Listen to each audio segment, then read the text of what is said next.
stimulus ekonomi ini diberikan kepada perusahaan yang memiliki komitmen untuk tidak melakukan PHK. Harus tepat sasaran, Mbak. Tepat sasaran, dan serikat pekerja harus diajak bicara. Perusahaan A disuntik dana oleh pemerintah untuk menyelamatkan operasionalnya sekian. Dan kita harus diajak bicara sama-sama, supaya tidak ada penyelewengan untuk dana anggaran negara dan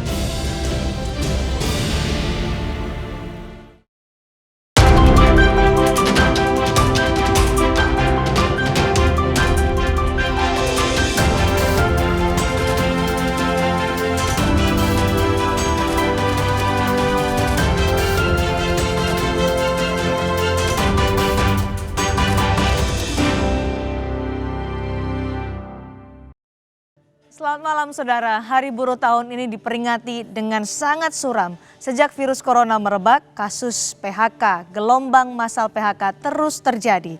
Per 20 April, Kementerian Tenaga Kerja mencatat hampir 3 juta karyawan dirumahkan atau di PHK.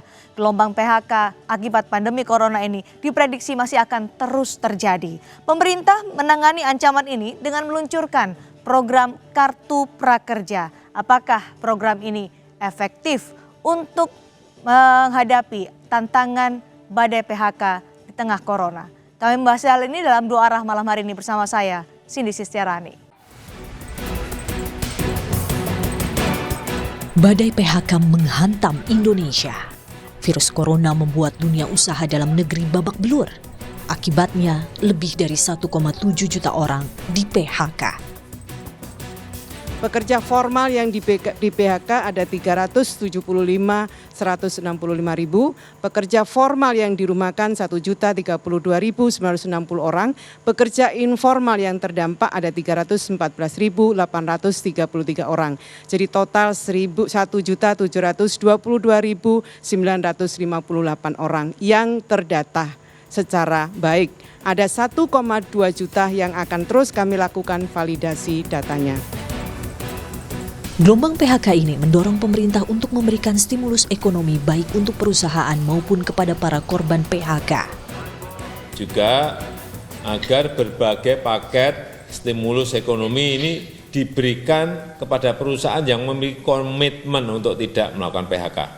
Bagi pekerja yang dirumahkan atau korban PHK, saya minta diberikan prioritas untuk mendapatkan kartu prakerja. Gelombang PHK diperkirakan belum akan berakhir. Pandemi corona diprediksi bisa menyumbang angka pengangguran hingga 5,2 juta orang. Dalam skenario berat kita perkirakan bisa ada kenaikan 2,9 juta orang pengangguran baru, dan kalau skenario yang lebih berat bisa sampai 5,2 juta. Lantas, skenario apa lagi yang disiapkan pemerintah untuk menghadapi badai PHK yang lebih besar? Efektifkah stimulus dan kartu prakerja yang saat ini diberikan?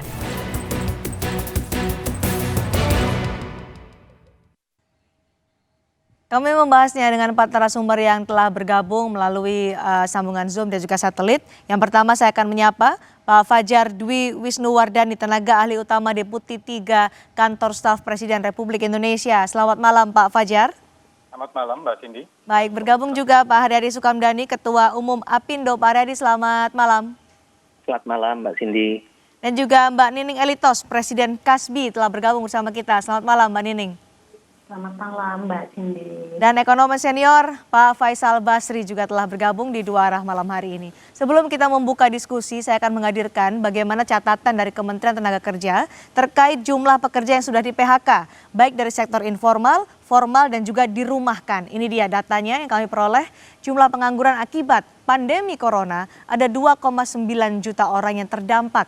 Di antaranya adalah 1,32 juta orang pekerja formal yang sudah dirumahkan, 375.165 orang pekerja formal di PHK, 314.883 orang pekerja informal, dan ada 1,2 juta orang masih dalam proses validasi oleh Kementerian Tenaga Kerja. Data ini kami peroleh per 1 Mei 2020. Kembali kita langsung membahas terkait dengan gelombang PHK di Indonesia. Saya ke Pak Faisal Basri. Pak Faisal, dengan kondisi ekonomi saat ini di tengah pandemi corona, prediksinya gelombang PHK akan terus terjadi sampai kapan? Mungkin tidak satupun kita tahu itu sangat dipengaruhi oleh seberapa cepat pemerintah mampu untuk menjinakkan corona ini gitu ya. Jadi senario-senario yang disampaikan oleh Bu Sri Mulyani tadi juga dipengaruhi oleh misalnya puncak coronanya kapan, lantas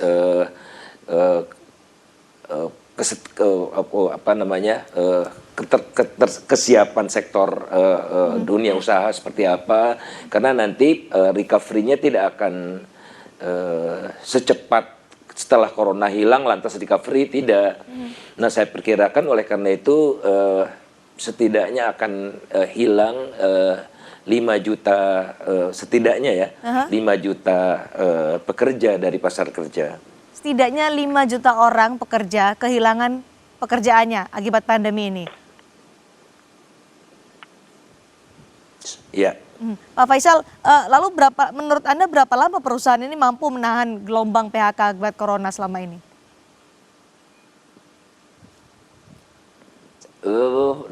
Pak Haryadi mungkin yang bisa menjawab ya, tapi kalau kondisi sekarang saya rasa sudah di sekitar 2 jutaan gitu yang sudah terkena, baik PHK maupun dirumahkan gitu. Artinya mereka tidak memperoleh gaji penuh lagi. Semakin lama pandemi ini belum dapat diatasi, maka itulah ancaman terhadap perusahaan dan juga perekonomian Indonesia. Pak Haryadi, kalau menurut Anda berapa lama perusahaan bisa bertahan di tengah pandemi corona? Kalau berdasarkan koordinasi kami lintas sektoral, mayoritas itu mempunyai kemampuan cash flow bertahan itu sampai dengan Juni, Mbak, akhir Juni. Jadi itu yang selalu kami sampaikan kepada pemerintah bahwa tolong betul-betul dipikirkan jaring pengaman sosial khususnya bagi pekerja formal ya, karena ini jumlahnya juga cukup signifikan. Kalau dilihat datanya BPJS tenaga kerjaan itu kan yang aktif mengiur itu 24 juta orang, Mbak. Nah itu kalau termasuk yang yang silent ya, yang tidak aktif membayar iuran, itu mungkin jumlahnya bisa sampai 40 juta.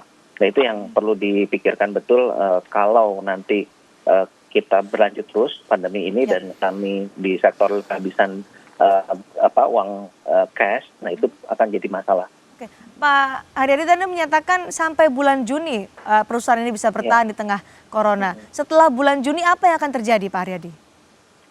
Kemungkinan besar ya kita akan totally shutdown ya. Totally shutdown itu artinya betul-betul akan menghentikan semua, karena memang sekarang juga ada berhenti, tapi betul-betul karena uang cash sudah tidak ada, kita betul-betul tidak melakukan apapun karena memang dananya tidak ada.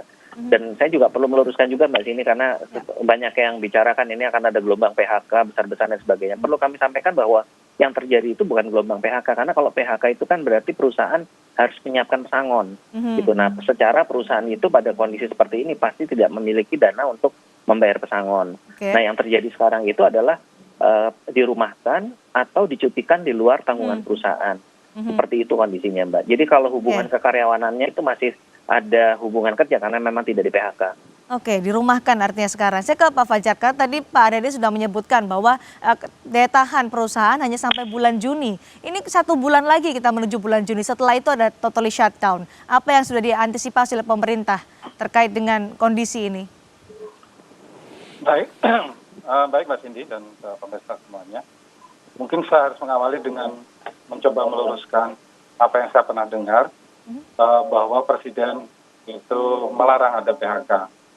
Yang benar adalah Presiden tidak pernah melarang PHK, tapi beliau sebagai orang yang memahami kondisi dunia usaha, itu memberikan arahan bahwa kalau bisa PHK merupakan pilihan terakhir, dan itu diamini oleh Bu Menteri. Terus kemudian yang kedua bahwa tadi prioritas insentif itu sebenarnya diberikan pada teman-teman perusahaan atau pengusaha yang tidak mem-PHK karyawannya dan lebih banyak pada pilihan merumahkan seperti yang disampaikan oleh Pak Haryadi. Jadi saya pikir saya setuju dengan Pak Haryadi bahwa perumahan atau dirumahkannya teman-teman pekerja itu adalah pilihan yang sedang dilakukan oleh teman pengusaha. Mengenai daya tahan mengenai sampai Juni, sejauh ini mestinya memang ada beberapa langkah yang coba disampaikan. Satu, sejauh yang bisa dilakukan oleh pemerintah adalah membantu pekerja. Kenapa membantu pekerja dan juga masyarakat itu saya sampaikan di sini. Ketika kemudian daya beli masyarakat dan juga kemampuan masyarakat untuk bisa mendapatkan uang itu dibantu oleh pemerintah, maka pilihan-pilihan yang dimiliki oleh pengusaha terhadap hubungan industrialnya jadi lebih luas. Yang kedua, pilihan mengenai insentif mau tidak mau sebenarnya adalah insentif tidak langsung pada pengusaha, sehingga mencoba melakukan relaksasi terhadap beban-beban yang mungkin ditanggung oleh pengusaha dan pengusaha. Jadi relaksasi beban ini akan diberikan stimulusnya kepada pengusaha untuk bisa bertahan paling tidak ya. Nanti kita akan konfirmasi kepada Pak Haryadi apakah ini efektif. Tapi sebelumnya saya ke Mbak Nining. Mbak Nining, bisa diceritakan kondisi teman-teman Anda, karyawan dan juga buruh yang dirumahkan? Iya, pertama saya sebelum menjawab pertanyaan Mbak Cindy, pertama memang kita hari ini sedang dihadapkan dua hal besar. Krisis kesehatan dan krisis ekonomi kan gitu, di mana krisis ekonomi ini juga walaupun kaum buruh sebagai garda terdepan roda perekonomian, tetapi dihantam begitu luar biasa hari ini dengan adanya pandemi. Kalau tadi Pak Haryadi dan kemudian dari pemerintah menyatakan bahwa tidak ada PHK gitu ya. Situasi ini justru kemudian banyak dimanfaatkan oleh para pengusaha untuk merubah status pekerja dari pekerja tetap menjadi kontrak. Tapi tidak ditampilkan juga, cukup besar juga para pekerja yang dirumahkan, ada yang upahnya tidak dibayar, ada yang hanya 25% gitu ya. Di mana dalam situasi kesulitan seperti ini, orang disuruh di rumah tapi tidak bisa beraktivitas, tidak bisa berusaha gitu ya, apalagi menjadi tukang ojek gitu. Nah ini justru kemudian membuat semakin dalam ketidakmampuan daya beli masyarakat, khususnya para pekerja maupun baik sektor formal maupun informal kan kayak gitu. Nah kalau kita sendiri punya catatan, kalau itu tadi kan disampaikan secara global gitu ya, disampaikan 2,9 juta ada yang dirumahkan, ada yang di PHK, itu betul gitu, ada dua modelnya. Nah, dan ini menjadi tren juga bagi para pengusaha yang memanfaatkan situasi ini. Misalkan kayak model PT Semen Siam Semen Group, Ready Mix gitu ya, di mana awalnya merumahkan tetapi memasukkan para pekerja outsourcing. Ketika diprotes, para buruhnya di PHK sepihak. Terus PT Trinitas misalkan, salah satu contoh di Jakarta gitu ya, buruh PHK karena diprotes dan kemudian diminta untuk masuk menjadi para pekerja borongan gitu ya. Nah ini situasi ini juga banyak dimanfaatkan oleh para pengusaha yang nakal. Banyak dimanfaatkan. Ini yang perlu kita butuhkan adalah bagaimana tindakan pengawasan dan tindakan yang dilakukan oleh Kementerian Tenaga Kerja gitu ya. Dalam mengawasi dalam situasi yang kemudian memang kita dalam kondisi tidak baik. Oke, baik Mbak Nining. Saya langsung ke Pak Haryadi. Benar ini dimanfaatkan oleh para pengusaha perusahaan untuk mengubah status buruh dari yang dirumahkan, kemudian justru mempekerjakan buruh atau karyawan lain sehingga mereka yang dirumahkan statusnya tidak kembali jelas, Pak Haryadi. Kalau saya rasa itu kasuistis ya. Jadi tidak mungkin juga terjadi tidak dapat dipungkiri bahwa memang yang seperti bisa saja terjadi. Jadi ada saja pihak-pihak yang memanfaatkan kondisi dan sebagainya. Tapi kalau kita melihat secara keseluruhan, yang karena sekarang ini juga sudah sangat terbuka ya informasi dan keterbukaan itu juga sangat bisa dilihat dari perusahaan. Jadi saya rasa kalau dilihat secara totalnya gitu, mungkin yang kasus-kasus itu tidak signifikan lah jumlahnya. Memang pasti ada. Tapi kondisi itu ada. Bagaimana Apindo mengawasi tadi Mbak Nining juga mempertanyakan nih, harusnya ada pengawasan tidak hanya tidak hanya dari Apindo tapi juga dari pemerintah supaya kasus-kasus seperti ini moral hazard ini tidak terjadi. Kalau moral hazard seperti itu terjadi memang ada fungsi pengawasan Mbak, dan dengan era keterbukaan informasi seperti ini sebetulnya sangat mudah ya untuk melaporkan kepada pemerintah, dalam hal ini adalah Disnaker yang memang melakukan pengawasan, dan itu juga sudah ada norma-normanya yang peraturan-peraturan yang ada. Saya rasa secara keseluruhan bisa pantau Mbak itu. Baik. Karena sekarang Mbak kalau Nining. ada yang berbeda pasti dilaporkan. Ya. Ya. Mbak Nining, apakah itu dilaporkan? Tadi yang disampaikan oleh Mbak Nining kasus-kasus yang disebutkan? Iya, kalau itu sudah tentu pasti kita melakukan hal itu, di mana kita tahu dalam situasi seperti ini pemerintah kita kan berdalih tidak bisa melakukan pengawasan dan tindakan dalam situasi seperti ini. Tapi faktanya di lapangan banyak buruh yang statusnya kontrak juga, yang kemudian di PHK semena-mena gitu ya, kemudian mereka tidak mendapatkan kompensasi, dan ini berimbas kepada persoalan penghidupan para Kalau kaum ketika buruh, itu gitu ya. dilaporkan, adakah respon dari Kementerian Tenaga Kerja soal laporan itu?